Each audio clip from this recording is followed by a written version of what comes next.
Bakıda və Abşeron yarımadasında yanvarın 19-u axşamdan 21-i səhərədək hava şəraitinin arabir yağıntılı olacağı, bəzi yerlərdə sulu qar yağacağı gözlənilir. Bu barədə Milli Hidrometeorologiya Xidməti məlumat yayıb. Bildirilib ki, ayrı-ayrı yerlərdə yağıntıların intensivləşəcəyi ehtimalı var. Havanın minimal temperaturunun yanvarın 19-undan 20-sinə keçən gecə 0 dərəcəyə yaxın, 21-i 22-si gecə saatlarında isə 0-3 dərəcə şaxta olacağı gözlənilir. Yağıntılı və küləkli hava şəraiti ilə əlaqədar qısa müddətli çovğun olacağı ehtimal olunur.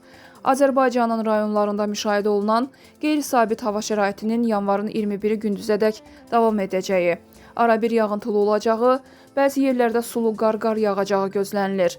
Ayrı-ayrı yerlərdə yağıntının intensiv və güclü olacağı ehtimal olunur. Havanın minimal temperaturunun dağ-ətəyi rayonlarda 6 dərəcədək şaxta, dağlıq rayonlarda 7-12 dərəcə, yüksək dağlıq ərazilərdə isə 18-23 dərəcə şaxta olacağı gözlənilir. Ölkə ərazisində xüsusən də dağlıq və dağ-ətəyi rayonlarda yollar buz bağlayacaq.